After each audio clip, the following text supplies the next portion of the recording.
Sur Public Sénat.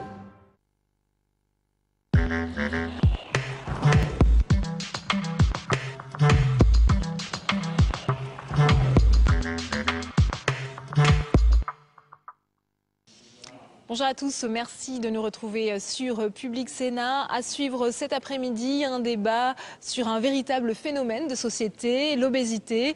Aujourd'hui en France, 16,9% des adultes sont obèses. Ce phénomène touche également les enfants puisque 3,5% des enfants sont aujourd'hui obèses en France, soit 4 fois plus qu'en 1960. L'obésité peine aujourd'hui à être reconnue comme une vraie maladie. Les politiques de prévention successives sont jugées décevantes. Dans un rapport de l'OPEX, l'Office parlementaire d'évaluation des choix scientifiques et technologiques. Pourtant, il existe des pistes prometteuses de recherche qui permettraient un traitement plus efficace de la maladie. Tout de suite, donc, direction l'hémicycle du Sénat pour suivre ce débat. Très bon après-midi à tous. L'ordre du jour appelle le débat sur l'état de la recherche en matière d'obésité. La parole est à Madame Brigitte Bou, au nom de l'Office parlementaire d'évaluation des choix scientifiques et technologiques.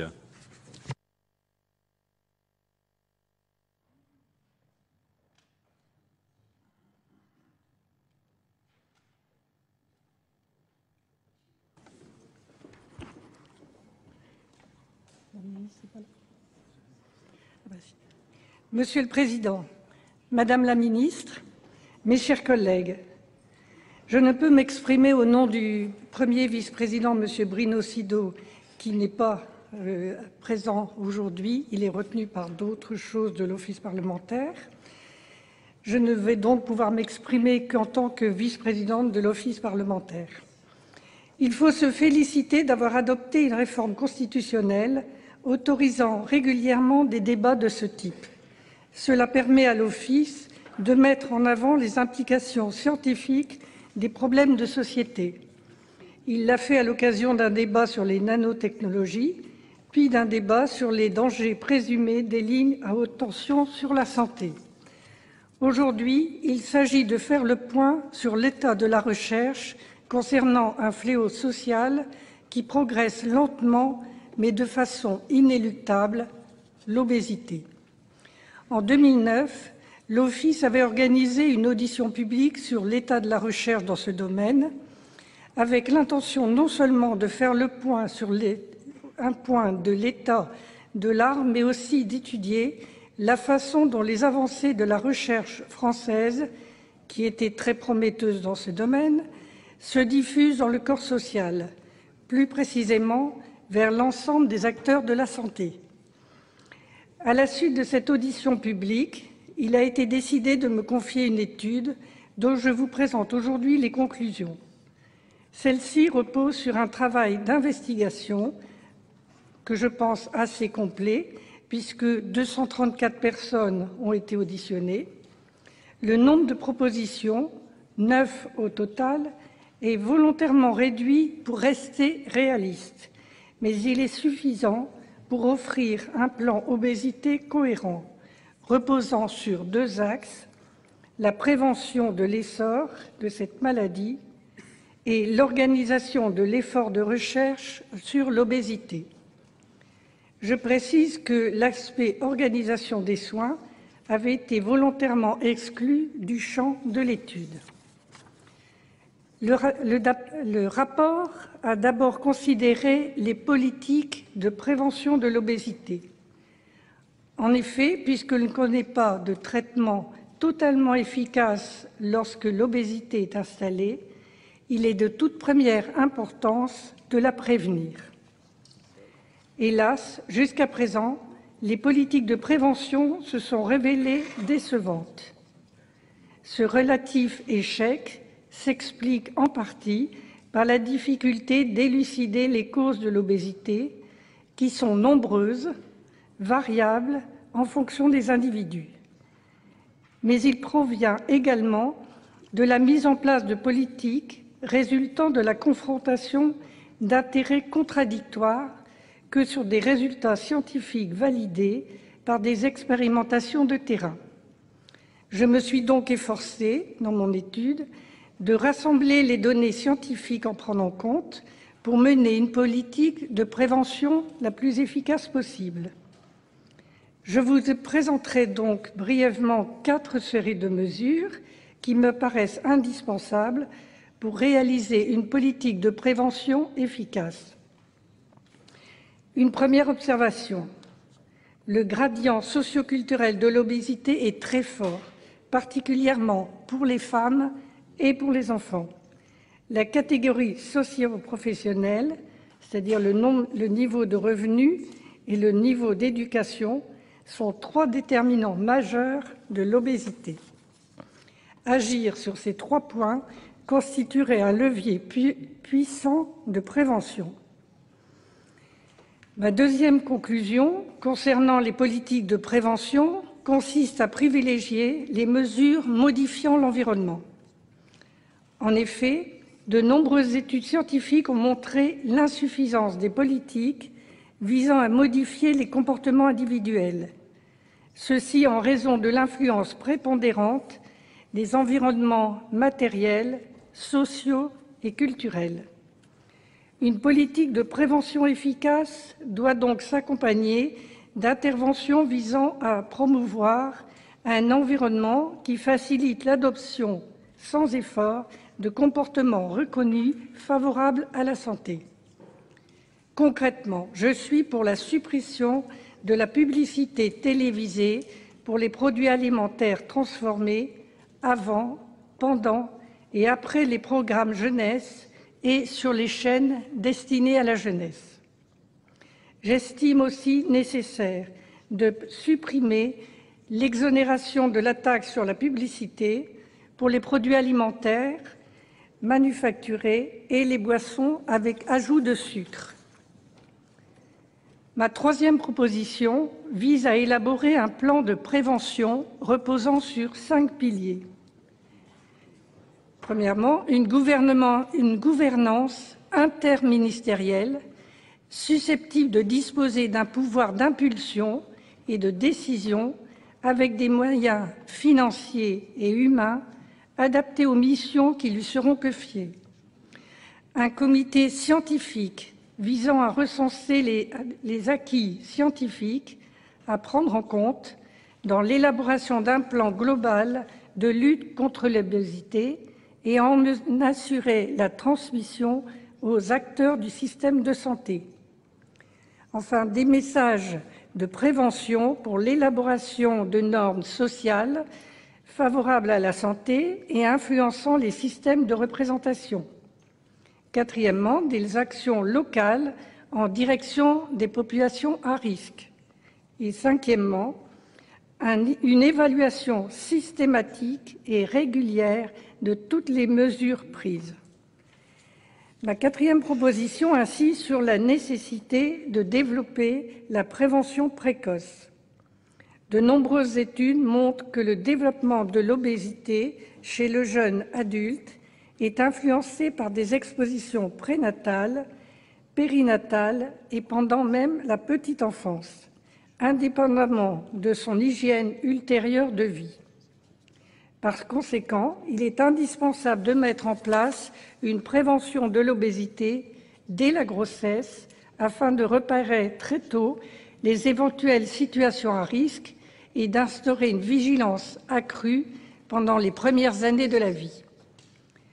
Comme je l'ai dit précédemment, si un plan d'obésité doit reposer d'abord sur la prévention, il convient également d'intensifier l'effort de recherche des causes de l'obésité.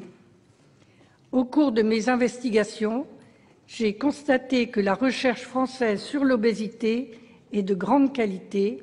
Elle privilégie les aspects fondamentaux, notamment moléculaires et génétiques. De même, un accent particulier est mis sur l'analyse physiologique des pathologies liées à l'obésité, telles que le diabète de type 2, l'hypertension, la stéatose, l'hépatite, l'insulinorésistance et l'hyperlipidémie, etc.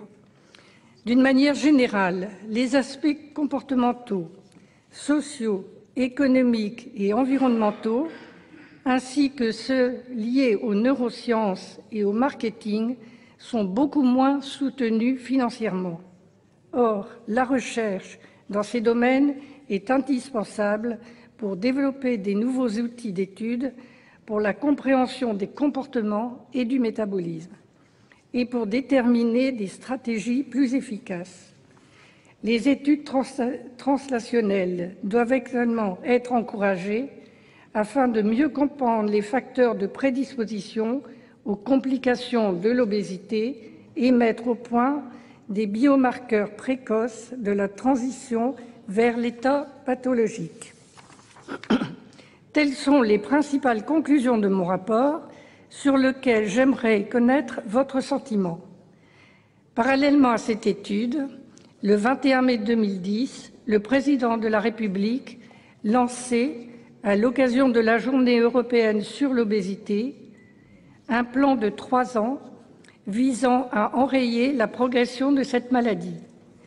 140 millions d'euros devaient être consacrés à ce plan, dont le pilote désigné n'est autre que le professeur Arnaud Badevant, chef du service de nutrition à l'hôpital de la Pitié-Salpêtrière et l'un des plus grands spécialistes de l'obésité au niveau national et international. La lettre de mission du professeur Arnaud Badevant présentait 3 axes d'action. Le premier axe portait sur la recherche.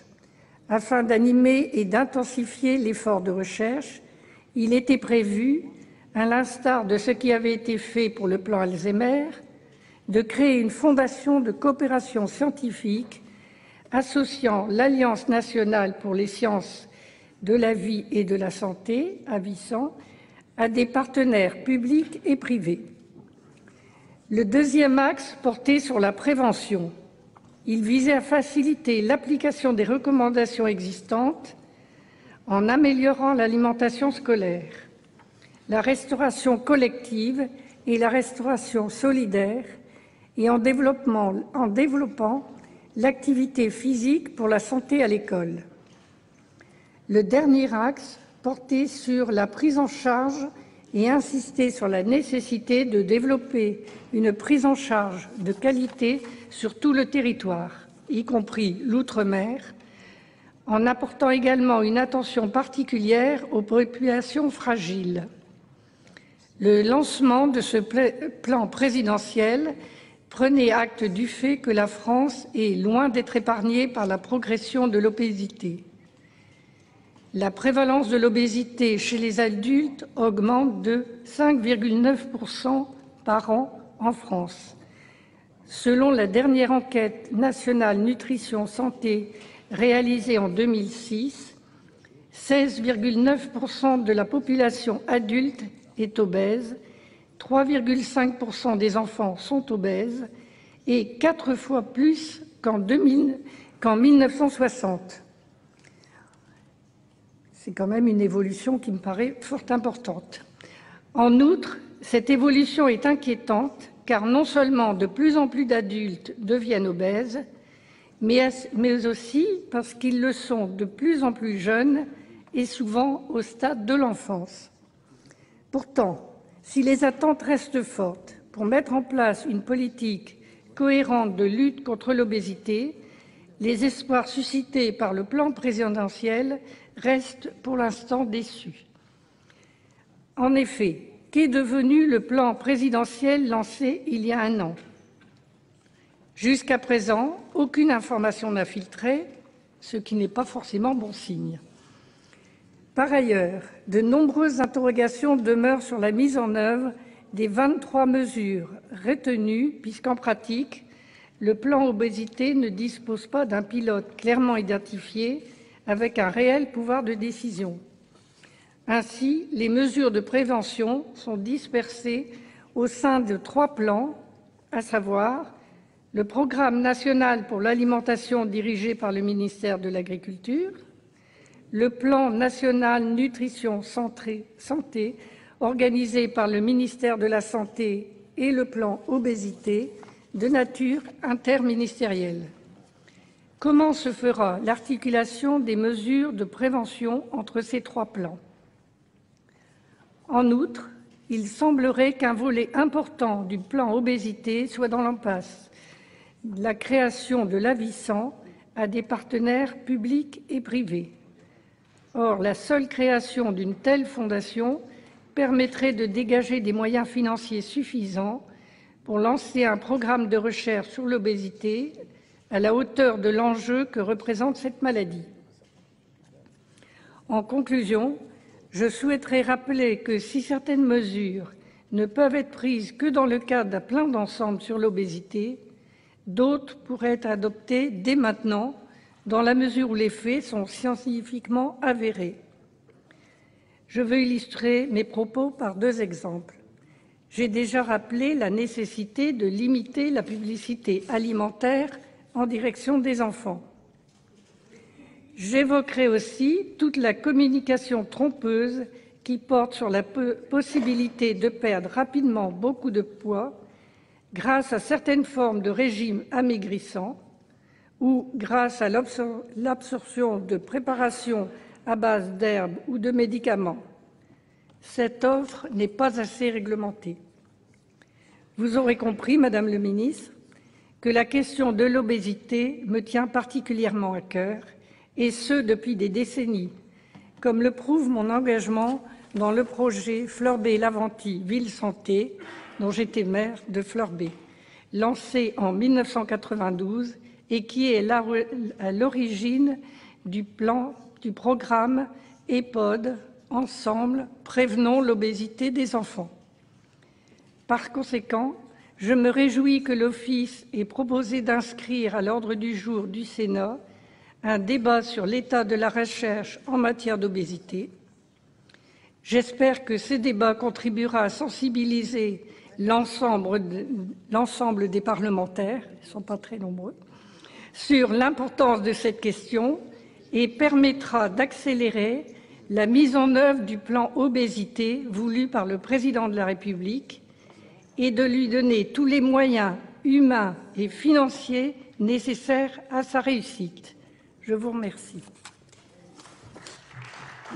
Merci, ma chère collègue. C'est là. Dans la suite du débat, la parole est aux orateurs de groupe. Je donne la parole à Madame Annie David pour le groupe communiste républicain citoyen, sénateur du parti de gauche.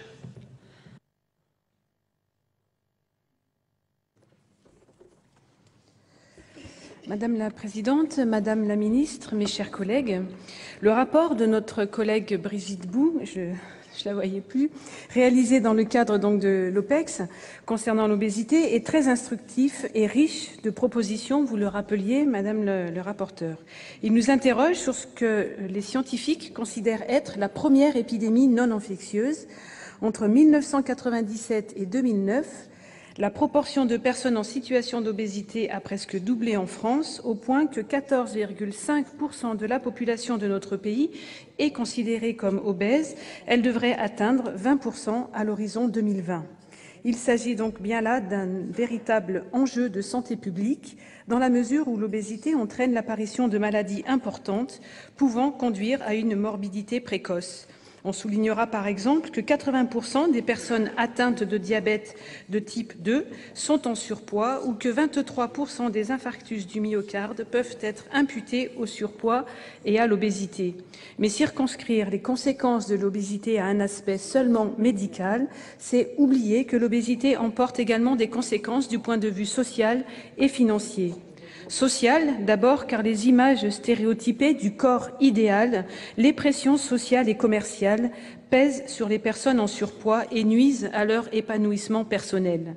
Économique, ensuite, dans la mesure où les dépenses de santé liées à l'obésité atteignaient en France en 2002 3,3 milliards d'euros et les chiffres ont dû augmenter depuis. On estime ainsi que dans les pays industrialisés, les dépenses de santé publique liées à la lutte ou aux conséquences de l'obésité représentent jusqu'à 7% des dépenses totales. Malgré ce constat que personne ne conteste, force est de constater que l'obésité progresse et que les recommandations formulées par les scientifiques comme par les politiques n'ont pas été suivies d'actes. On sait pourtant aujourd'hui, vous l'avez souligné Madame Bout, que les causes de l'obésité sont diverses et complémentaires. On doit dès lors parler d'obésité au pluriel. D'une manière schématique, on peut considérer qu'il existe 3 grandes familles d'obésité. Tout d'abord, celles reposant sur des facteurs génétiques. Certains gènes, peu nombreux, ont un impact important sur la corpulence et le pourcentage ou la distribution régionale de la masse grasse. Ensuite, celles reposant sur des facteurs endocrinologiques tels que les dérèglements hormonaux, ce qui devrait conduire à favoriser la recherche. Vous l'avez d'ailleurs dit, dans notre pays, Madame Bout, la recherche avance bien, mais je rajouterai la recherche également portant sur certaines familles de médicaments. Et enfin, celle reposant sur les facteurs environnementaux et sociaux, celle sur laquelle je voudrais m'attarder un instant. Même si les liens entre précarité et obésité sont complexes, ils sont indéniables. On sait, vous le rappelez, que la prévalence de l'obésité est 2 fois plus élevée parmi les ouvriers que parmi les cadres supérieurs. Cela résulte naturellement du fait que dans les foyers les plus pauvres, la part des ressources consacrées à l'alimentation est souvent réduite aux produits de premier prix et de première nécessité, la diversité étant un luxe que de nombreuses familles ne peuvent s'offrir. Dans ce contexte, le panier essentiel proposé par le gouvernement, mais dont la composition est laissée à la discrétion des enseignes, ressemble plus à un gadget qu'à une réponse efficace et appropriée. Et le slogan « Manger 5 fruits et légumes par jour » s'apparente plus à une provocation qu'un véritable outil de communication. En réalité, ce panier essentiel garantit aux grandes enseignes le bénéfice d'un label et permet de contourner simultanément 2 débats capitaux, celui de la flambée des prix alimentaires et celui de l'explosion de la précarité. Or, c'est bien une politique globale de lutte contre la pauvreté qui permettra de réduire les cas d'obésité liés aux déterminants sociaux. Vous l'avez rappelé, la grande distribution profite donc allègrement de cette opération, comme le dénonçait l'association UFC Que Choisir. Je cite, « Les consommateurs ne bénéficient toujours pas de la baisse des prix des matières premières agricoles. L'amélioration de la qualité nutritionnelle des produits transformés reste un vœu pieux. Comment admettre qu'on nous serve un dispositif aussi peu ambitieux ?» Par ailleurs, on sait que l'industrie agroalimentaire, par notamment les plats préparés qu'elle propose et qui sont trop gras et trop sucrés, participe à l'augmentation du phénomène dit de malbouffe. Or, cela n'est pas étranger à la dégradation des rythmes et de l'organisation du travail. Il est pour le moins contradictoire d'attendre des parents qu'ils jouent pleinement leur rôle en termes d'éducation à l'équilibre alimentaire ou de préparation des repas, tout en organisant la dégradation des conditions de travail, en imposant par exemple le travail du dimanche, les temps partiels ou encore les horaires décalés. Il serait en outre souhaitable que, dans un futur proche, l'utilisation de l'huile de palme soit interdite du fait de ses impacts négatifs sur la santé comme sur l'environnement. Aussi, nous souscrivons à la proposition de rendre obligatoire sur la face avant du produit les informations nutritionnelles le concernant, tout comme nous souhaitons que notre législation nationale soit plus rigoureuse afin que les industriels apportent auprès de l'AFSA la preuve du caractère allégé de leurs produits ou de leurs effets positifs sur l'organisme. Tout comme vous, Madame la rapporteure, nous considérons qu'il est impératif de protéger le jeune public du matraquage marketing dont ils sont victimes de la part des industries agroalimentaires. Ainsi, l'UFC Que Choisir encore nous alertait il y a déjà 6 ans en ces termes. Sur les 217 spots alimentaires ciblant les enfants relevés pendant 15 jours sur les plus grandes chaînes de télévision à l'heure des émissions enfantines, 89% concernent des produits très sucrés ou gras. Nous avons d'ailleurs, à l'initiative de ma collègue Evelyne Didier, déposé une proposition de loi relative à la protection des enfants et des adolescents face aux effets de la publicité télévisuelle, dans laquelle nous dénonçons notamment que cette pression publicitaire peut avoir des effets directs sur la santé physique des enfants, au premier rang desquels se trouve l'obésité. Enfin, comment éluder le rôle que devrait jouer la prévention? Et l'on voit bien que l'école, au sens large, devrait être le lieu pivot de l'application des différentes politiques de prévention en faveur de la lutte contre l'obésité. Avec quelques 6 millions d'enfants qui fréquentent les cantines, il est de notre responsabilité de permettre que les menus soient plus qualitatifs du point de vue nutritionnel et plus équilibrés. N'oublions pas que le repas pris dans le cadre scolaire est souvent le seul répondant aux préconisations de la Haute Autorité de Santé, mais aussi le seul pris par bon nombre de ces jeunes. Pour autant, beaucoup d'efforts restent à faire. C'est pourquoi nous faisons nôtre la proposition de Christophe Hébert, président de l'Association nationale des directeurs de restauration municipale, qui déclarait en 2007 « À l'école, on doit apprendre à manger comme on apprend à lire ». Malheureusement, nous partageons également son constat. Il existe un manque d'intervention de professionnels dans le milieu scolaire. Le point essentiel, c'est le taux d'encadrement, la présence de personnel formé en cantine aux côtés des enfants. C'est dans ce sens que j'avais interrogé en 2008 votre gouvernement sur l'évolution de la semaine du goût qui existe déjà dans nos établissements scolaires, en la faisant évoluer et en la complétant de la notion d'équilibre alimentaire, puisque dans le cadre du programme national Nutrition Santé, l'une de vos missions, ou en tout cas celle du ministère de la Santé, est bien la promotion d'une bonne nutrition. Mais il faut aller bien au-delà et renforcer également la médecine scolaire, spécialement dédiée aux enfants, adolescents et aux cadres éducatifs, c'est-à-dire renoncer aux suppressions de postes qui sont pratiquées au point qu'il n'y a plus actuellement que 1200 médecins scolaires pour 12 millions d'élèves. Vous le voyez, mes chers collègues, la lutte contre l'obésité ne peut pas reposer sur la seule bonne volonté. Elle nécessite la mobilisation de moyens humains et financiers que la RGPP et la politique actuelle de votre gouvernement, Madame la Ministre, ne permettent pas. Aussi, pour que l'obésité soit enfin considérée comme cet enjeu de santé publique que tout le monde appelle de ses vœux, Madame la Ministre, je vous demande quelles mesures vous êtes prête à mettre en œuvre. Merci. Merci, ma chère collègue. La parole est à Monsieur Raymond Coudert, au titre de l'Union pour un mouvement populaire.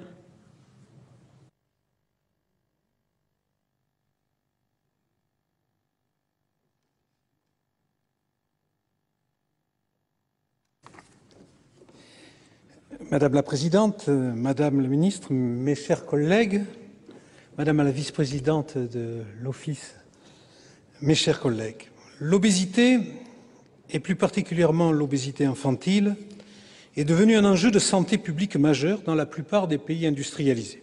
En France, le surpoids, et on l'a dit, touche actuellement près d'un enfant sur 5, c'est l'étude de NNS qui l'a révélé, dont 3,5% d'enfants obèses.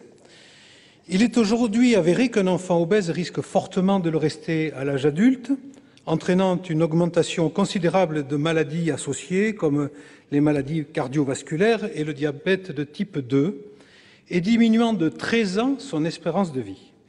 La prise en charge restant difficile et encore peu évaluée, il est fondamental de prévenir et de prendre en charge dès le plus jeune âge la prise de poids excessive des enfants. Je ne suis ni médecin ni chercheur dans le domaine de la médecine ou de la biologie, mais je peux par contre vous parler d'expériences vécues, de retours d'expérience, puisque je suis actuellement le président des villes EHPOD, Ensemble Prévenons l'obésité des enfants, qui regroupe plus de 200 communes au total, ainsi que des expériences qui sont parrainées en Belgique, en Espagne, en Grèce, en Australie et même au Mexique. Je dois rendre hommage d'ailleurs à l'expérience des précurseurs de Florbet-Laventie avec Brigitte Bou, qui a montré le chemin avant que le programme EHPOD ne soit engagé, avec d'abord 10 villes témoins, 10 villes d'expérience, et puis ensuite, aujourd'hui, cet élargissement.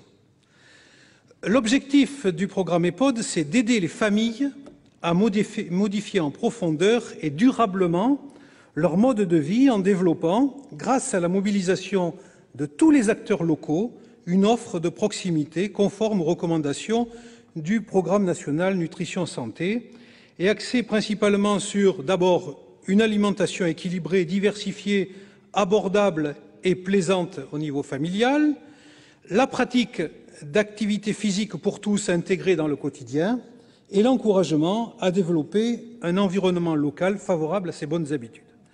Le programme repose sur 4 piliers. D'abord, un engagement fort des politiques au niveau local et au niveau national, et c'est le cas. Ensuite, une organisation professionnelle avec une expertise en marketing social. Ensuite, un financement durable assuré par un partenariat public-privé reposant sur des règles très claires et enfin une expertise scientifique pour l'évaluation. D'abord, une démarche de prévention. Et excusez-moi de prendre le cas particulier de la ville dont je suis maire, Béziers. Le choix a été fait de promouvoir une approche globale de la question de l'obésité infantile.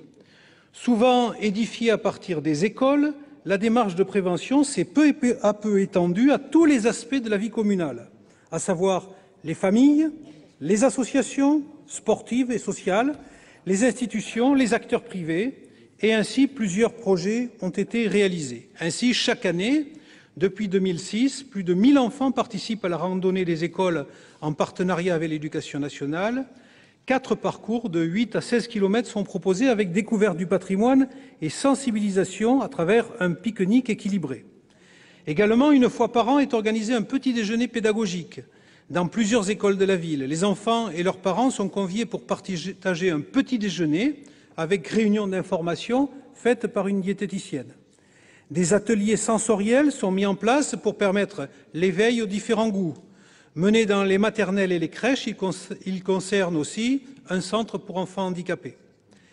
Et enfin, un atelier a été proposé aux familles défavorisées, dont on sait aujourd'hui qu'elles sont particulièrement à risque dans ce domaine, afin de les conseiller pour gérer leurs achats, notamment en lisant plus attentivement les étiquettes, en repérant les graisses et sucres cachés. Des propositions de menus diététiques leur sont aussi faites. Deuxième point, c'est la démarche de prise en charge. Au-delà de l'approche globale, a aussi été mis en place dans ma ville un programme spécifique de prise en charge des enfants détectés comme étant en surpoids. Chaque année, à peu près 1200 élèves sont détectés, du moins sont examinés. La campagne d'information touche les enfants de 0 à 25 ans. Un dépistage scolaire est réalisé. Une prise en charge médicale de la surcharge pondérale des enfants et des adolescents dépistés par une association, Croc Santé, et par le Collège des médecins du Biterrois qui rassemble 150 médecins. Il s'agit de prendre en charge les enfants qui sont dépistés, essentiellement sur le plan diététique et, si besoin, psychologique également, et notamment au niveau de l'image du corps que peuvent en avoir les enfants. Environ 535 enfants ont ainsi été accompagnés depuis 2006. Cette prise en charge chez ces derniers, je le disais avec l'aide des médecins de ville, a permis une baisse de leur corpulence moyenne allant de moins de 10% chez 324 enfants suivis en 2007 jusqu'à moins 49% chez les 256 enfants suivis en 2010. Enfin, l'accompagnement des enfants en situation d'obésité. Une donnée n'était pas encore prise en compte dans ce programme, et cela malgré les bons résultats. Aussi, un second projet très récent a été mis en place récemment. Le projet expérimental LipoMax consiste en une réadaptation à l'activité physique des enfants dépistés obèses dans le cadre d'EHPAD et suivis par Croc Santé, en collaboration avec le service des sports et le centre médico-sportif. Plus précisément, il s'agit là de 12 enfants qui ont été coachés pendant 8 semaines par un éducateur sportif stagiaire dans un master activité physique adaptée, en lien avec le service des sports de la ville. Les résultats préliminaires semblent montrer, dans la plupart des cas, l'amorce d'une baisse significative de la masse grasse de ces enfants au bénéfice de la masse maigre et donc d'une prise de muscle au détriment de la masse grasse. Cette étude prometteuse mérite donc d'être continuée et analysée sur une plus grande population, puisqu'elle semble apporter quelques réponses positives aux problèmes que peut poser l'obésité infantile. Le programme Prévention EHPAD, par ses 149 actions en 2009, a ainsi réussi à toucher 12 000 personnes sur la ville de Béziers, soit par ses actions, le dépistage qu'elle propose ou la communication directe. Il serait donc intéressant d'étendre ce type d'action à toutes les villes afin de mettre à disposition des familles, des médecins et des élus un outil de promotion du sport et d'une alimentation saine et variée pour lutter contre les maladies que peut engendrer l'obésité des enfants. Je vous remercie. Merci, mon cher collègue. La parole est à Madame Anne-Marie Paillet pour l'Union centriste.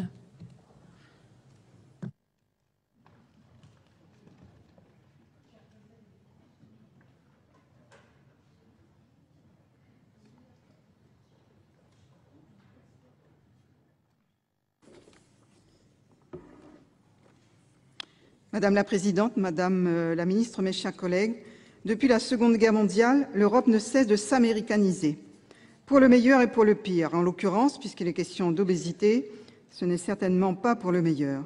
Le développement de l'obésité en France est une réalité de plus en plus préoccupante. Comme l'a très bien rappelé notre collègue Brigitte Bou, les chiffres parlent d'eux-mêmes et sont frappants. Notre pays compte aujourd'hui 16,9% d'adultes obèses, avec une augmentation de la prévalence de l'obésité de presque 6% par an. 3,5% des enfants sont obèses, soit 4 fois plus qu'en 1960, tandis que 14,3% des enfants sont en surpoids. Et encore, il ne s'agit là que de statistiques globales qui ne disent rien des écarts observables au sein de la population française. Écart entre les sexes, il touche 2 fois plus les femmes que les hommes. Écart entre catégories socio-professionnelles, bien sûr. Écart géographique aussi. Raison pour laquelle le problème me tient très à cœur, car il touche l'outre-mer et surtout la Réunion, dont je suis élue, de manière particulièrement forte. En effet, l'île de la Réunion ne fait pas exception à l'épidémie mondiale de l'obésité, considérée par l'OMS comme l'épidémie du siècle. Dans les différentes études réalisées localement, on observe une différence nette entre les sexes. Fréquence plus élevée du surpoids dans la population masculine, près de 40% contre 33% chez les femmes. En revanche, les prévalences de l'obésité sont sensiblement plus élevées chez les femmes, contrairement à ce qui est observé dans les différentes enquêtes nationales. Ainsi, les prévalences locales de l'obésité sont respectivement d'environ 10% chez les hommes et de 20% chez les femmes. En métropole, elles avoisinent les 11% chez les hommes comme chez les femmes. Je m'inquiète particulièrement de l'obésité chez l'enfant. En effet, la surcharge pondérale touche 15 à 20% des enfants à La Réunion et la prévalence de l'obésité infantile a quintuplé en moins de 20 ans. Les 3/4 de ces enfants resteront obèses à l'âge adulte et connaîtront les complications de l'obésité. La Réunion a subi une évolution rapide des modes de vie qui définit un contexte propice à la prise de poids et par conséquent au développement de maladies liées à la nutrition. Diabète et HTA notamment, dont l'obésité est l'un des facteurs de risque bien identifiés. Le retentissement de l'obésité est ainsi important en termes de mortalité et de morbidité. Les taux standardisés de mortalité dus au diabète et à ses complications est de 62,8 pour 100 000 habitants en Guadeloupe, 63,3 en Martinique, 65,7 en Guyane, 108,3 à La Réunion, contre 32 pour 100 000 habitants en métropole. Ainsi, tous les Français ne sont pas égaux face à l'obésité, un phénomène dont l'impact néfaste est multiple. Impact psychologique pour les personnes obèses qui ont du mal à s'accepter, impact social pour les victimes d'une maladie qui sont souvent stigmatisées, impact de santé publique, évidemment.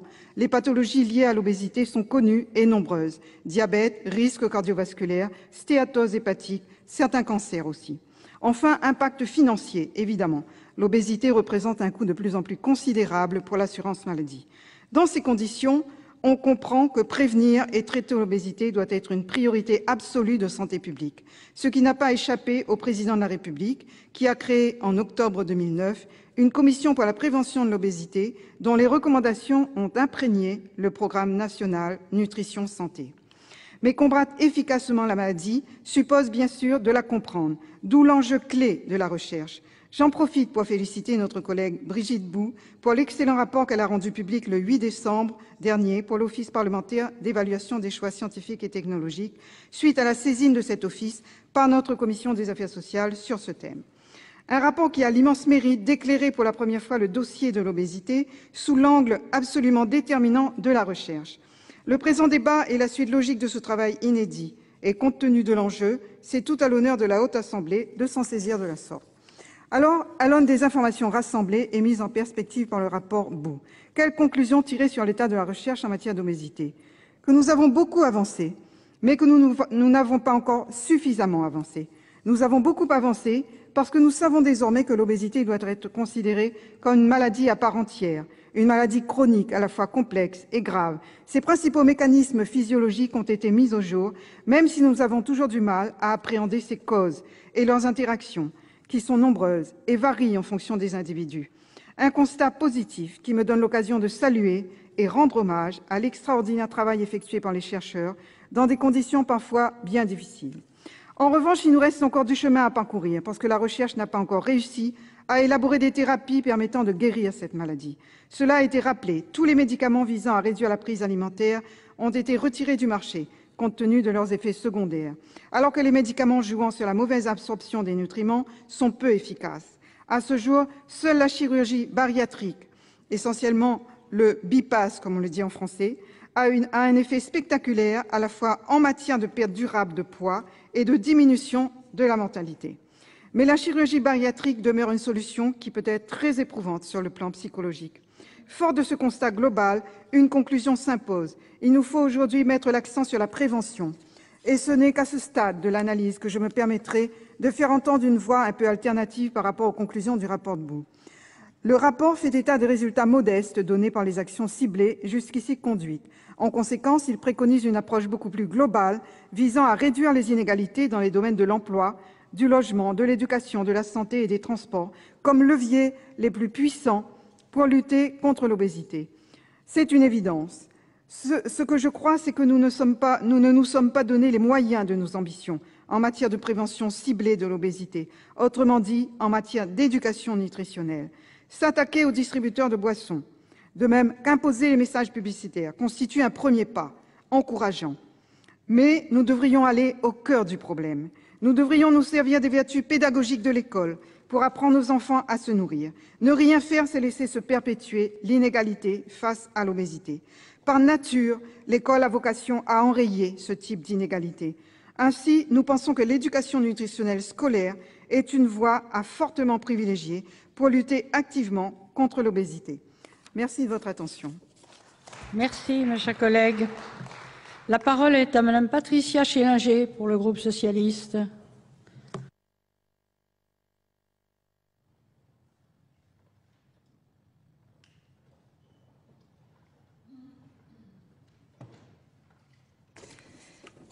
Monsieur le Président, Madame la Présidente, Madame la Ministre, mes chers collègues, selon l'OMS, 1 milliard d'adultes sont en surpoids et si rien n'est fait, ils seront plus de 1,5 milliard d'ici à 2015.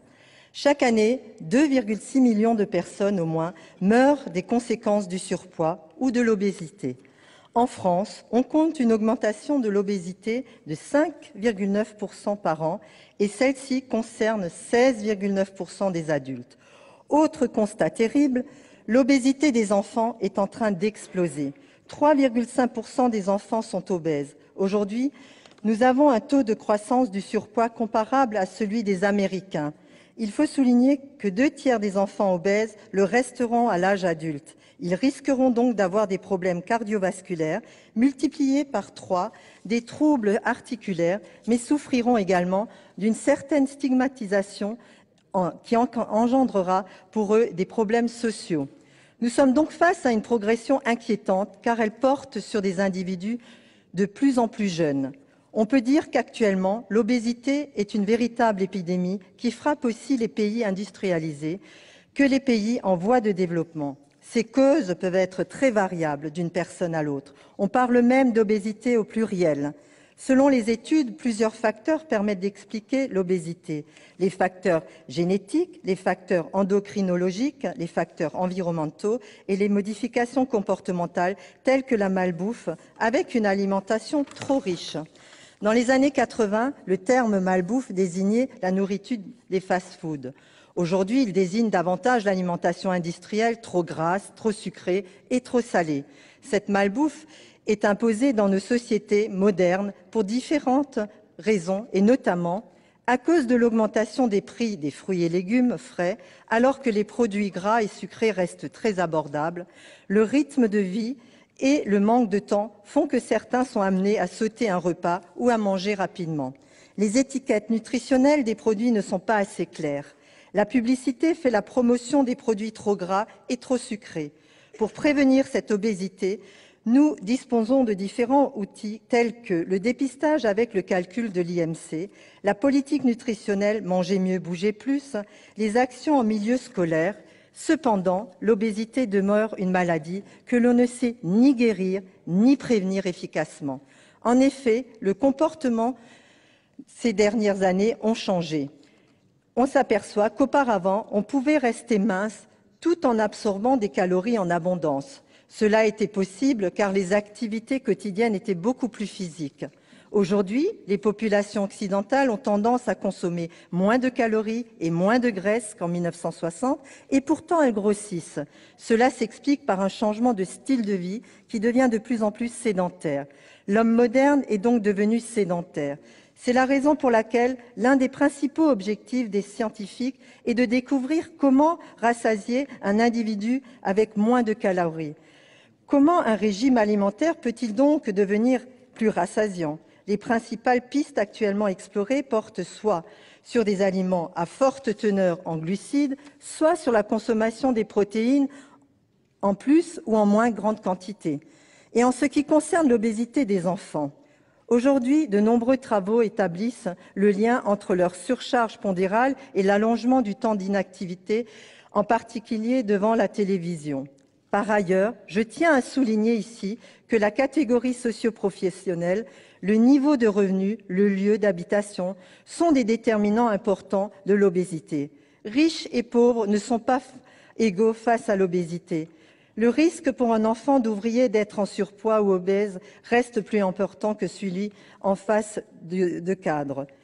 Même si il existe actuellement des outils pour prévenir l'obésité, avant même que ces symptômes n'apparaissent, on reste face à un échec. En effet, les gestes de prévention axés sur l'équilibre alimentaire et l'activité physique ne paraissent pas être une efficacité suffisante au regard d'une obésité en constante augmentation. La mise en œuvre de la charte de l'industrie alimentaire et des médias télévisés sur la nutrition, signée en février 2009, a été un échec. En effet, le harcèlement publicitaire continue. La charte n'a pas permis de limiter le matraquage publicitaire pour les produits gras, sucrés ou salés.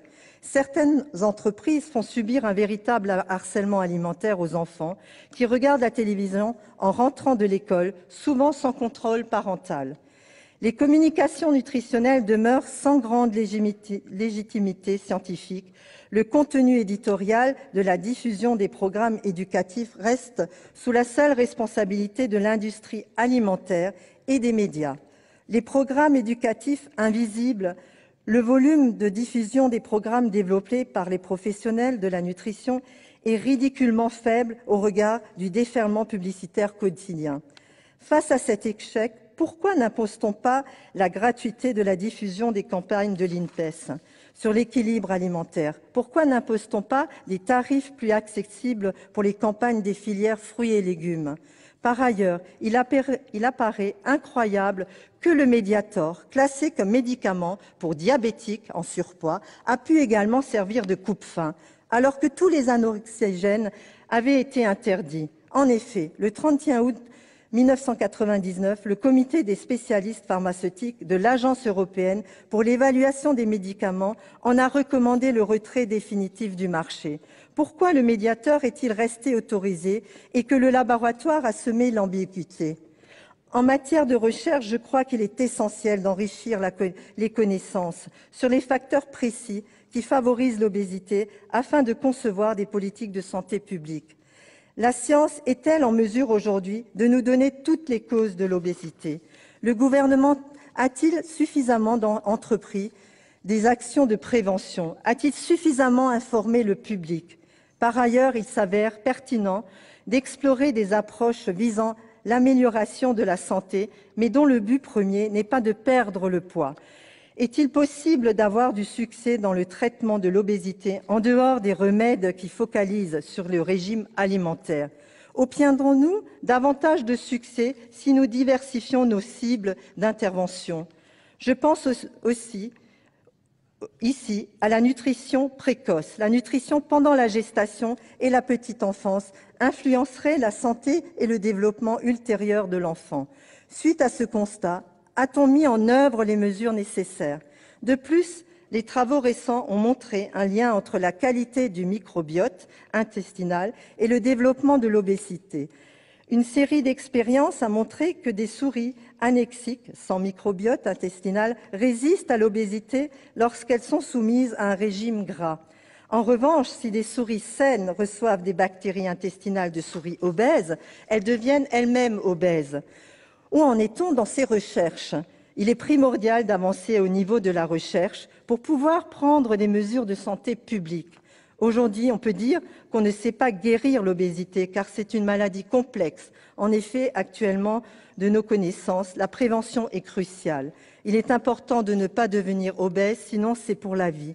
J'insisterai donc sur l'importance de la prévention et je regrette que le gouvernement ne mette pas tout en œuvre pour cette prévention. Je souhaiterais ici attirer votre attention sur la question de l'équilibre nutritionnel des repas fournis dans les cantines scolaires. L'équilibre alimentaire dans la restauration scolaire constitue un axe important dans la lutte contre l'obésité, car nombreux sont des enfants qui prennent jusqu'à 5 repas par semaine à l'école. C'est d'ailleurs l'un des objets de la loi de la modernisation de l'agriculture votée en juillet 2010 et dont l'article 1er impose des règles relatives à la qualité nutritionnelle des repas servis dans les écoles. Or, le 6 janvier 2011, la commission consultative d'évaluation des normes a donné un avis défavorable à cette mesure. Cette décision est d'autant plus regrettable que depuis 10 ans, de nombreuses études ont démontré qu'en matière de restauration scolaire, le volontariat s'avère insuffisant et que seules des normes d'application obligatoires sont efficaces pour améliorer l'équilibre nutritionnel des plats. L'avis de la CCEN contredit le vote des parlementaires et les recommandations élaborées en matière de restauration scolaire par la Direction générale de la santé ou le rapport de la mission d'information sur la prévention de l'obésité. Madame le ministre, pouvez-vous nous dire pourquoi aujourd'hui cette disposition se trouve bloquée? Pouvez-vous nous dire à quelle date le gouvernement compte rétablir cette mesure cruciale sur le plan sanitaire? L'obésité est un véritable défi sociétal, mais également économique, puisqu'elle menace à terme notre système de santé. Les attentes sont donc fortes vis-à-vis de la recherche, afin d'orienter les politiques de santé publique. Les attentes sont également fortes vis-à-vis du gouvernement, afin qu'il prenne aujourd'hui des mesures fortes en matière de prévention, car on en est en retard et il y a urgence. Merci. Merci, madame, ma chère collègue. Madame Françoise Laborde, pour le groupe du Rassemblement démocratique social et européen.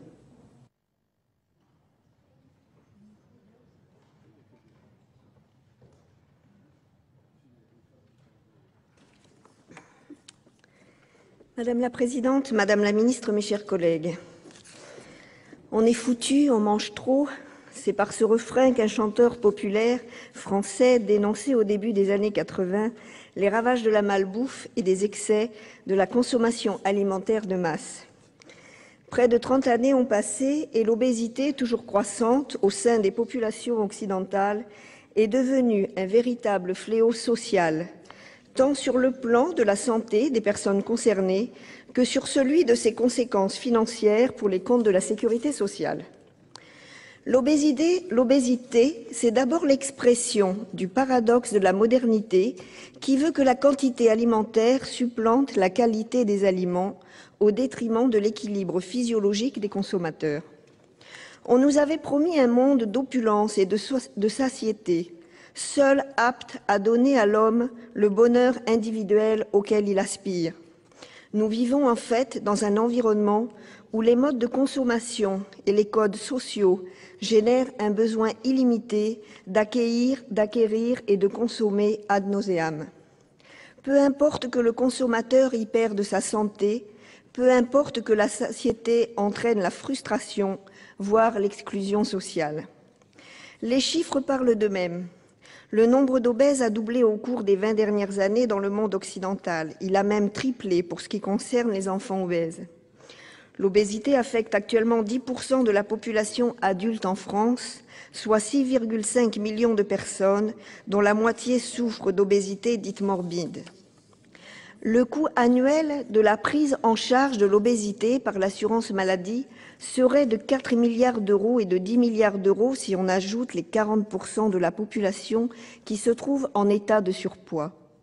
Que dire de plus si ce n'est constater l'urgence médico-sociale du phénomène pour les individus concernés et pour la société?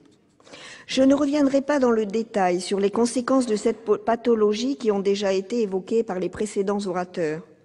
Nous sommes tous unanimes. La progression de l'obésité, en particulier chez les jeunes, est un phénomène préoccupant auquel il convient de s'atteler. La progression des régimes l'est tout autant. En effet, les périodes de restrictions alimentaires drastiques sont maintenant dénoncées par le corps médical comme des facteurs aggravants, aboutissant à des courbes de poids dites en yo-yo. Ces successions de régimes installent le surpoids et l'obésité aussi sûrement que l'anarchie alimentaire. Il est donc particulièrement inquiétant de constater que 65% de la population déclare avoir déjà fait un régime. Les facteurs concourant à cette situation sont multiples: culturels, économiques, sociaux ou encore médicaux. Abstraction faite du déterminisme génétique propre à chaque individu, les modes de consommation alimentaire ont une large part de responsabilité. À travers sa banalisation dans le corpus social, l'obésité demeure l'expression la plus visible de l'état de dépression collective dans lequel baignent les sociétés de consommation occidentales, et la société française ne fait malheureusement pas exception. Sédentarité, stress, anxiété, pollution, publicité agressive sont autant de facteurs déclenchants ou aggravants. Chacun d'entre eux renvoie l'image d'une société où l'individu roi souffre et meurt de ne manquer de rien et d'avoir besoin de tout. L'obésité nous interroge sur nos choix sociétaux et notre vision du monde. Elle pourrait incarner le paradoxe qui oppose un Occident riche, prospère mais malade, à d'autres sociétés économiquement pauvres, politiquement instables, où les émeutes de la faim viennent régulièrement nous rappeler que l'Europe et les États-Unis, à eux seuls, consomment près de 80% de la richesse mondiale. Malheureusement, la prévalence de l'obésité commence à augmenter, y compris dans les pays les moins riches. Cette nouvelle tendance nous rappelle la responsabilité des groupes industriels de l'agroalimentaire dans la progression de ce fléau et de leurs méthodes marketing bien rodées dans un environnement très peu réglementé. Dès lors, comment inverser la tendance? Comment faire pour que nos enfants ne soient plus les victimes désignées de nos propres excès? La progression des addictions est une question rarement soulevée, mais qui mérite d'être posée, car elle nécessite une réflexion sur deux grandes questions existentielles fondamentales: la recherche du plaisir et la peur de la mort. La frontière entre le plaisir et l'excès, la santé et la maladie, le culturellement acceptable et le médicament nécessaire est souvent très difficile à trouver, en particulier dans notre pays où la gastronomie est un patrimoine culturel. Un élément vient compliquer davantage la tâche des personnes en surpoids. C'est une lapalissade, mais je le rappelle que pour vivre, il est possible de s'arrêter de fumer, de boire de l'alcool ou encore de se droguer, mais pas d'arrêter de manger. C'est pour tenter de répondre à ce défi que l'Office parlementaire d'évaluation des choix scientifiques et technologiques a dressé un bilan exhaustif et détaillé de l'état de la recherche en matière d'obésité. Je tiens d'ailleurs à saluer le remarquable travail effectué par notre collègue Brigitte Bou, rapporteure de l'Office, dont les conclusions méritent l'attention particulière de notre Assemblée. Le rapport met en exergue deux types de recherche. En amont, par le biais d'une recherche scientifique et médicale qui traite l'obésité comme toute autre pathologie physiologique. En aval, par des méthodes préventives susceptibles d'empêcher ou de freiner les comportements à risque et d'améliorer notre environnement quotidien. Je laisserai le choix à mes collègues médecins de s'attarder davantage sur les nombreux aspects de la recherche médicale. Concernant la prévention de l'obésité, je pense qu'on ne soulignera jamais assez la nécessité d'appréhender le mal à la racine par l'apprentissage de la modération et de l'équilibre chez nos enfants. Alors que toutes les enquêtes de consommation pointent du doigt l'excès de consommation en sucre, en dépit des efforts de communication réalisés par les pouvoirs publics sur les risques liés au surpoids, nos enfants demeurent les cibles privilégiées des marques de produits à forte teneur calorique. C'est pourquoi, depuis plusieurs années, le Parlement a fait preuve d'imagination et d'audace pour tenter d'endiguer cette tendance. Ce fut notamment le cas lors de l'adoption de la loi relative à la politique de santé publique du 9 août 2004, interdisant la présence dans tous les établissements scolaires de distributeurs automatiques de boissons et de produits alimentaires payants et accessibles aux élèves. On pourrait citer aussi la taxe sur les boissons sucrées proposée par notre collègue Alain Vasselle, votée au Sénat lors des débats relatifs à la loi de financement de sécurité sociale pour 2008, mais qui n'a jamais franchi, hélas, le cap de la commission mixte paritaire de décembre 2007. Rappelons aussi qu'un rapport parlementaire de 2008 préconisait une augmentation de la TVA sur les produits de grignotage et de snacking. Qu'en est-il aujourd'hui ? Bref, tout le monde s'accorde à penser qu'il est impératif d'éloigner les plus jeunes des tentations d'un marketing d'autant plus offensif et néfaste qu'il ne profite qu'à des entreprises, pour la plupart multinationales, avant tout soucieuses de gagner des parts de marché. Cela peut revêtir plusieurs formes, de l'interdiction de spots télévisuels à certaines heures, à la mise en place de nouveaux programmes pédagogiques au sein des établissements scolaires, sous forme d'ateliers gastronomiques, éducatifs par exemple. Le législateur a entre les mains suffisamment d'éléments pour proposer une panoplie complète de mesures clés. L'obésité ne doit plus être un tabou, ni même un sujet de seconde catégorie. Bien au contraire, la combattre doit être un moyen, des objectifs prioritaires de santé publique, voire une cause nationale. L'homme politique, homme d'action par nature, est toujours impatient que la science lui offre la connaissance des moyens et des conséquences. Mais il sait à l'avance que la science ne le délivrera jamais de l'obligation de choisir, parce que les cultures sont multiples et les valeurs sociales parfois contradictoires. Pour toutes ces raisons, il nous appartient, mes chers collègues, de choisir l'efficacité et la prévention. La prise de conscience de la gravité de ce fléau est un premier pas, mais Madame la Ministre, nous devons désormais faire en sorte que davantage de moyens soient mobilisés pour développer la recherche en matière d'obésité avant que ce mal des temps modernes ne se répande davantage. Je vous remercie. Merci, ma chère collègue. La parole est à Madame Catherine Dumas, au titre de l'Union pour un mouvement populaire.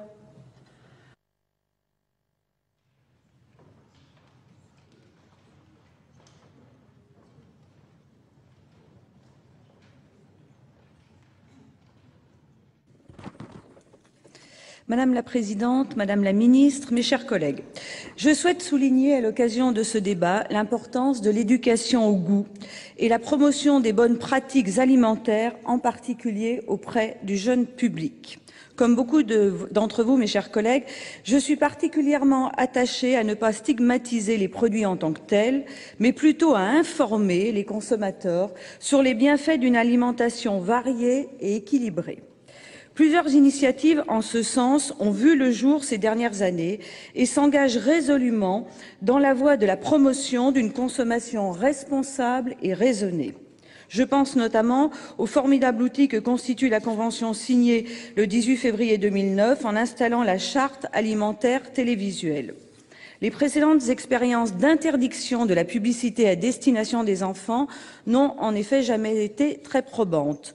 Le choix audacieux et très pragmatique d'encourager l'information et la sensibilisation en matière d'alimentation et d'associer à ce programme d'action l'ensemble des acteurs concernés doit donc être salué.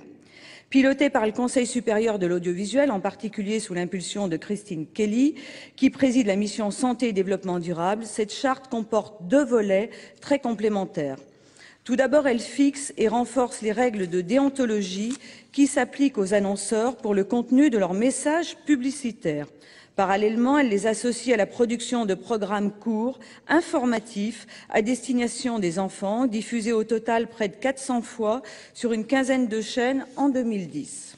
Cette politique très volontariste semble aujourd'hui porter ses fruits. La participation active, la responsabilisation des différents partenaires est à ce jour une réussite. Un rapport a donc été remis en juin 2010 à la ministre de la Santé. Il souligne d'ailleurs sa parfaite application. Cette initiative française, unique en Europe, est applaudie par la Commission européenne. Plusieurs pays voisins, eux aussi confrontés à l'augmentation de l'obésité, envisagent même de s'inspirer de cette expérience et de mettre en place des partenariats similaires. Au vu de cette première expérience réussie, je pense donc que nous devons, comme pour de nombreuses autres questions de santé publique, privilégier l'éducation, la prévention dès le plus jeune âge, plutôt que les interdictions et les restrictions excessives. Notre collègue Anne-Marie Payel a d'ailleurs très bien dit il y a quelques minutes. Au sein du club parlementaire de la table française que j'ai l'honneur de coprésider avec 2 autres collègues parlementaires, qui réunit plus de 330 députés et sénateurs de tous départements et de toutes appartenances politiques, nous sommes donc très attachés à la promotion de l'éducation au goût. Dans ce cadre, l'inscription récente du repas des Français au patrimoine immatériel de l'UNESCO peut en effet servir de sursaut pour une prise de conscience collective.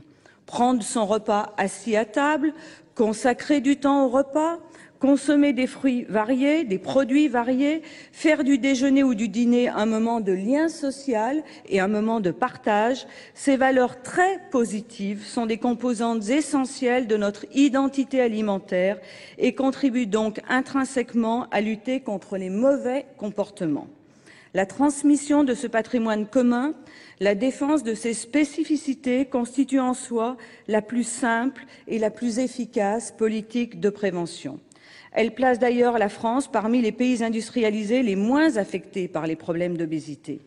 Avec mes collègues et membres du club, nous entendons donc rester très attentifs aux orientations qui vont être prises sur cet important sujet de santé publique qui engage bien sûr l'avenir de nos générations futures.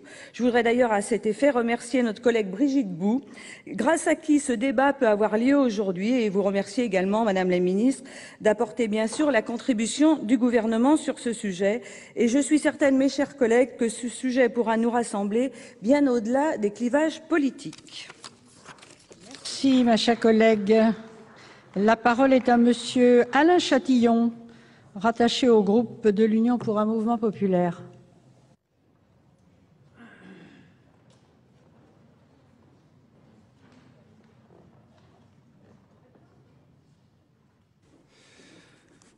Madame la Présidente, Madame la Ministre, chers collègues, comme vous le savez, la surcharge pondérale et l'obésité ont effectivement connu une hausse spectaculaire au sein de la population adulte européenne. En Europe, un adulte sur 2 est en surpoids, 1 sur 6 est obèse.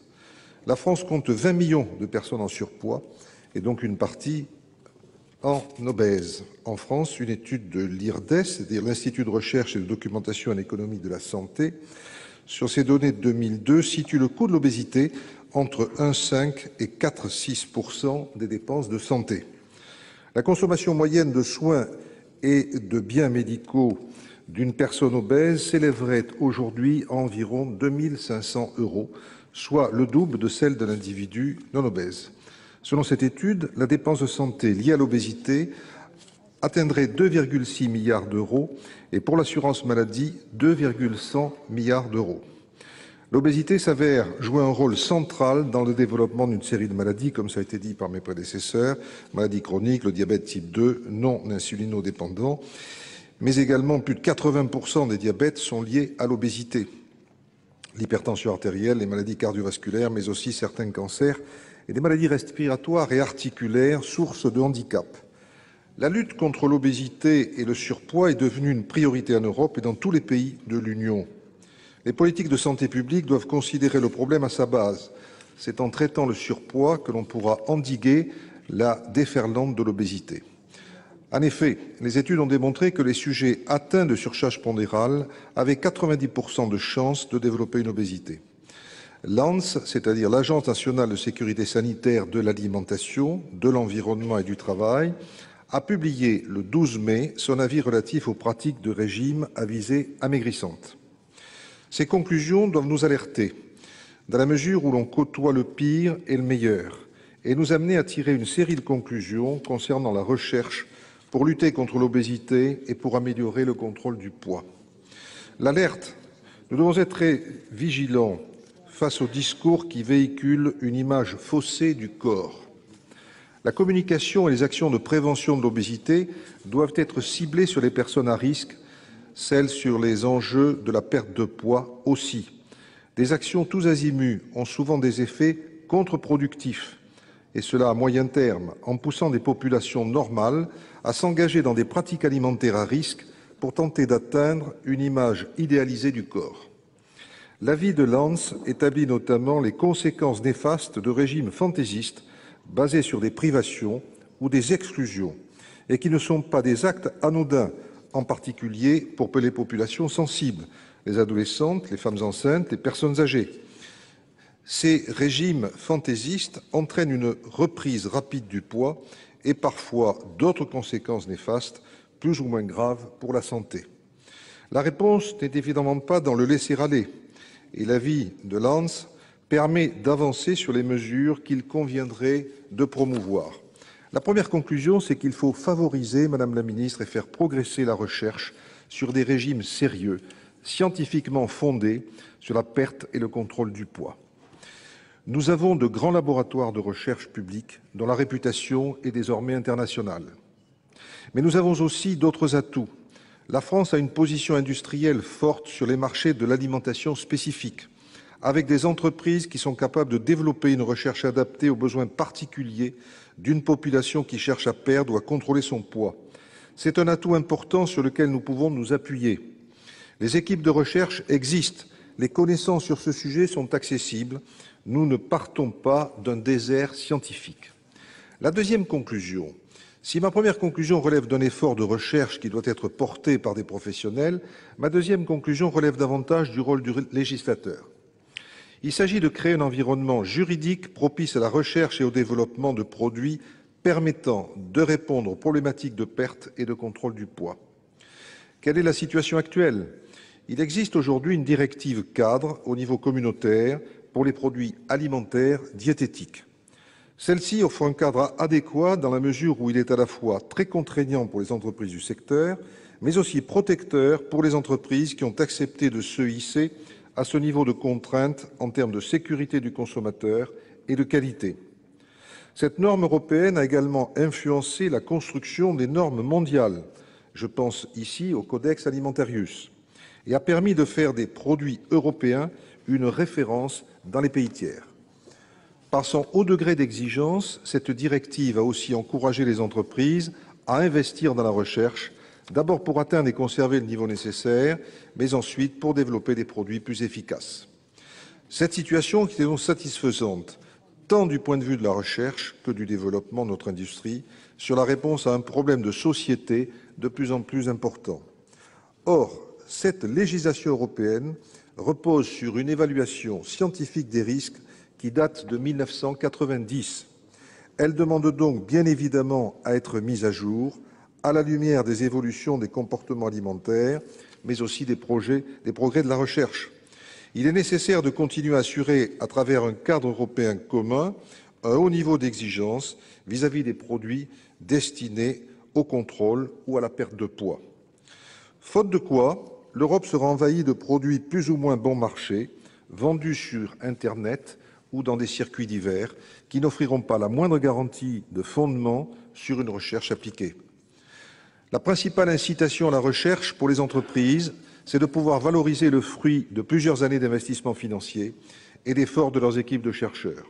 Il faut que le cadre légal que nous leur offrons donne l'avantage à des entreprises qui jouent le jeu de la recherche, de la sécurité et de la qualité face à des intervenants qui proposent des miroirs aux alouettes pour des personnes dont le désir d'améliorer l'image de leur corps est d'autant plus puissant que les médias transmettent une image faussée du corps humain.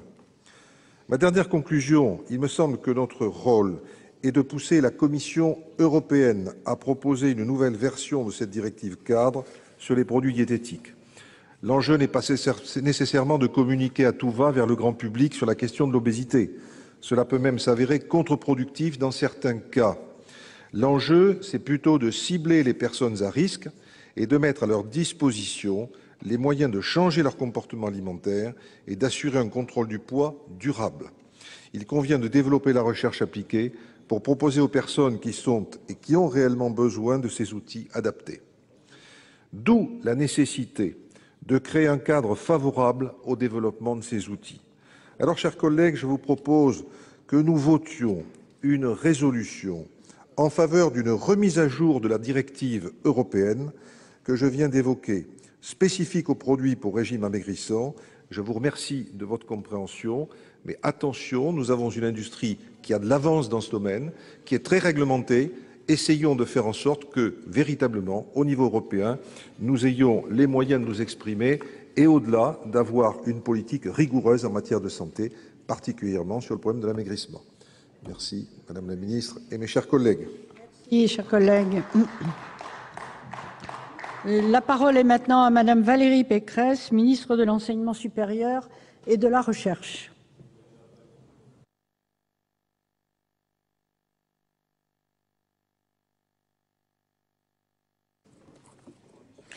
Madame la Présidente, Madame la rapporteure, chère Brigitte Bou, Mesdames et Messieurs les sénateurs, avant toute chose, permettez-moi de vous dire que je me réjouis tout particulièrement que l'Office parlementaire d'évaluation des choix scientifiques et technologiques ait inscrit à l'ordre du jour de la Haute Assemblée un débat sur l'état de la recherche en matière d'obésité.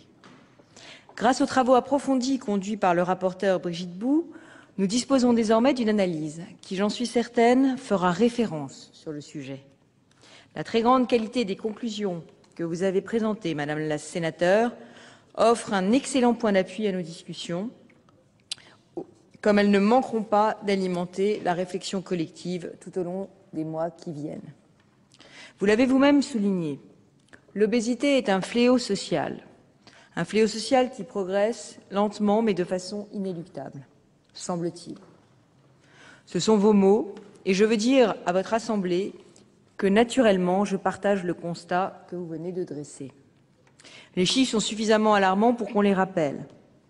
L'obésité chez les adultes français augmente de 5,9% par an. Elle touche désormais plus de 15% de nos compatriotes et 16% des enfants sont en surpoids ou obèses, soit 4 fois plus qu'il y a 50 ans. Les conséquences sont particulièrement lourdes et préoccupantes, tant sur le plan sanitaire, avec la recrudescence des diabètes, des maladies cardiovasculaires ou de certains cancers, que sur le plan social et psychologique, avec les discriminations et les stigmatisations que l'obésité peut entraîner. J'ajoute que nos concitoyens ne sont pas égaux devant cette maladie qui frappe beaucoup plus largement et beaucoup plus durement les catégories les plus défavorisées de la population. Vous l'avez donc dit de manière très pertinente, l'obésité n'est pas un mal spécifiquement français. Mais, contrairement à ce qui a pu longtemps être dit ou écrit, c'est un mal qui a fini par toucher effectivement la France, au même titre et dans les mêmes proportions que les autres pays européens. Pourtant, d'apparence bien connue et installée dans les consciences collectives, le développement de cette pathologie reste très mal compris. Mal compris quant à ses causes, bien sûr, mais aussi mal compris quant à la manière de le traiter ou de le prévenir. La raison de ce paradoxe tient à une raison simple. Tient à une raison simple. Jusqu'aujourd'hui, nous n'avons pas fait de l'obésité un objet d'étude à part entière. En tout cas, pas au même niveau d'exigence et de rigueur scientifique que nous l'avons fait pour d'autres maladies. L'obésité est en effet une pathologie que nous peinons encore non seulement à traiter, mais à reconnaître comme telle, car nous nous faisons trop souvent de l'obésité une représentation sommaire, voire simpliste. Aux yeux de beaucoup, cette maladie mal comprise apparaît comme le fruit d'un simple déséquilibre. D'un côté, l'abondance alimentaire et avec elle la tentation de trop ou de mal manger, et de l'autre, la sédentarité qui accompagne la vie urbaine et la tertiarisation de l'économie.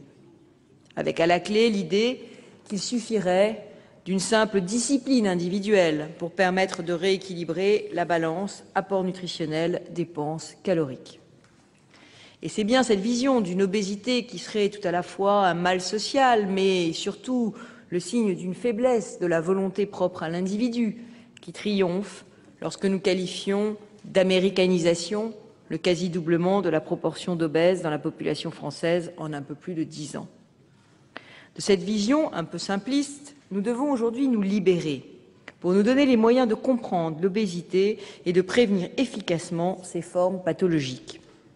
Car il n'y a pas une, mais des obésités que nous devons apprendre à distinguer soigneusement, de la même manière qu'il n'y a pas une cause unique, mais des causes multiples à l'apparition de cette pathologie. Car l'obésité est pour une part une maladie sociale, certes, mais c'est aussi une pathologie comportementale qui met en jeu des prédispositions génétiques et aussi des mécanismes physiologiques. Toutes les formes d'obésité ne mettent pas en jeu ces différents facteurs de la même manière. C'est pour cela que l'approche nutritionnelle, aussi essentielle soit-elle, ne peut pas être l'alpha et l'oméga de l'analyse scientifique de l'obésité. Comme toutes les approches d'un phénomène complexe, elle a vocation à se combiner avec toutes les autres pour nous offrir une vision complète et approfondie du surpoids et de l'obésité.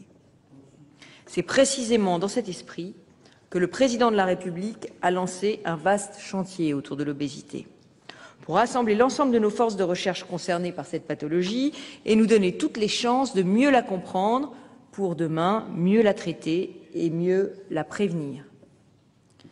Vous m'avez à plusieurs reprises interrogé sur l'état d'avancement du plan obésité annoncé il y a 1 an maintenant par le président de la République et dont la présidence a été confiée au professeur Arnaud Badevant. Eh bien, je veux vous dire d'abord que les différents ministères concernés ont défini une stratégie commune et collaborent efficacement depuis plusieurs mois déjà. Dans le cadre du programme national alimentation, piloté par le ministère de l'Agriculture, et du plan national nutrition santé, 3, orchestré lui par le ministère de la Santé, certains axes du plan obésité bénéficient d'ores et déjà de l'action du gouvernement. Je pense en particulier aux mesures mises en œuvre pour améliorer la qualité de l'offre alimentaire et l'accès à une bonne alimentation. C'est le cas, par exemple, vous me l'avez demandé, des restaurants universitaires où mon ministère propose des campagnes de communication, mais aussi des ateliers cuisine avec le Crous, par exemple. Au titre de la seule recherche, le premier temps fort de ce plan obésité fut l'organisation, les 24 et 25 mars dernier, d'un colloque exceptionnel qui a réuni autour du professeur Arnaud Badevant, dont je tenais à saluer l'exceptionnel travail, des chercheurs et des experts venus de l'ensemble des champs du savoir, de la recherche biomédicale à la génétique et aux neurosciences, en passant par les sciences humaines et sociales.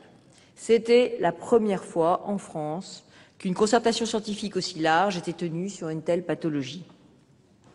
De ces heures de réflexion commune est née une vision profondément renouvelée de l'obésité, aboutissant à 30 propositions d'action prioritaires qui consacrent ensemble l'importance décisive de la transdisciplinarité.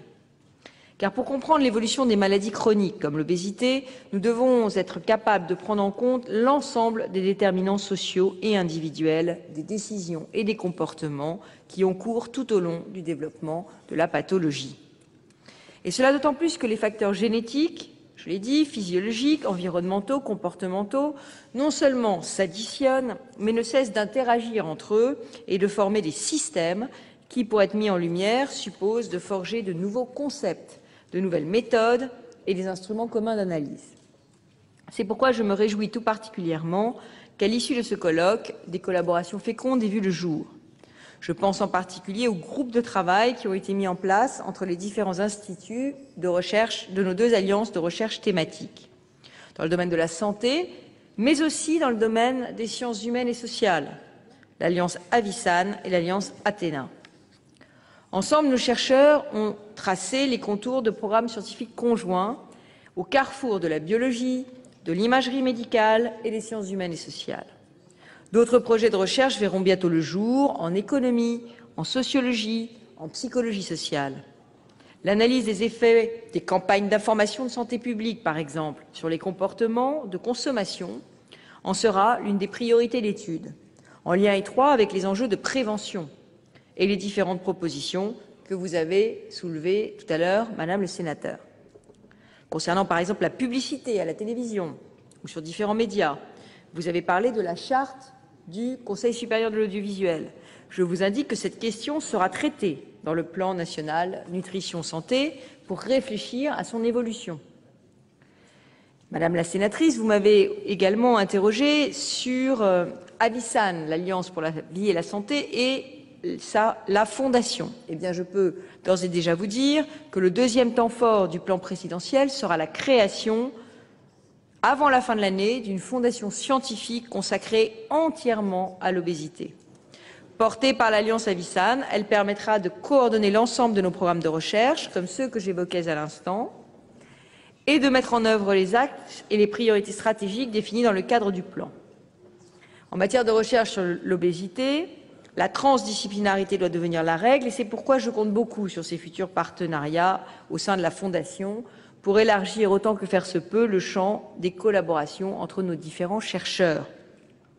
Au-delà du plan présidentiel, qui permet de fédérer nos forces de recherche, je souhaitais procéder devant vous à un rapide état des lieux de nos programmes de recherche consacrés à l'obésité et des moyens qui leur sont réservés. Dans le cadre des financements courants prévus par l'Agence nationale de la recherche, de nombreux appels d'offres concernent naturellement l'obésité, que ce soit au titre des programmes Biologie Santé ou du programme Écosystème et développement durable. Parmi les plus ambitieux, je pense aux appels PNRA, du Programme national de recherche en alimentation et nutrition, et ALIA, alimentation et industrie alimentaire.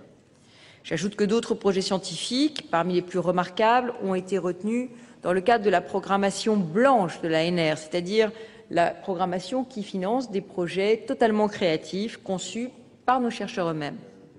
Au total, ce sont près de 22 millions d'euros qui, entre 2005 et 2010, sont allés à la recherche sur l'obésité et nous sommes donc un des premiers contributeurs européens dans ce domaine.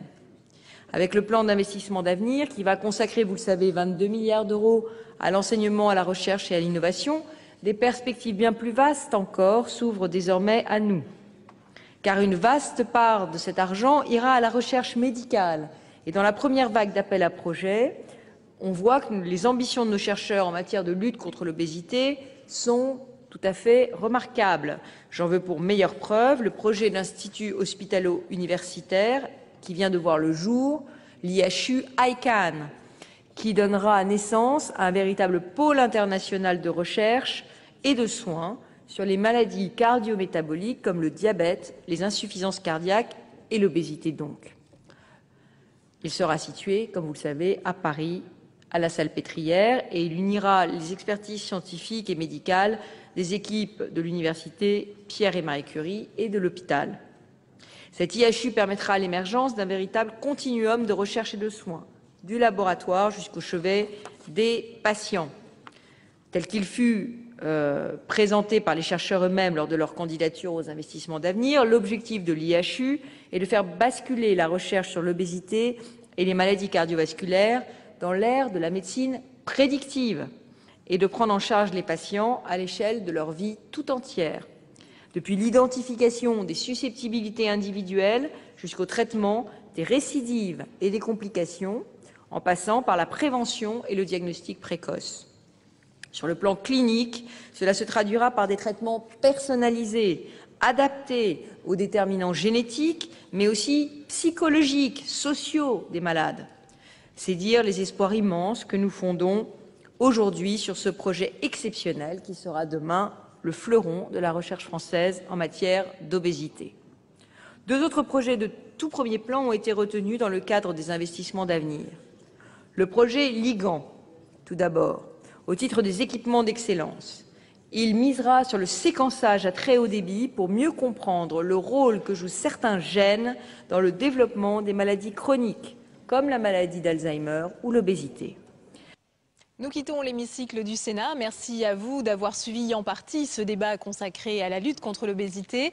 À suivre Preuve par 3, l'émission politique de la rédaction de Public Sénat, avec ce soir comme invité Benoît Paru, secrétaire d'État au logement. Très bonne fin de journée à tous.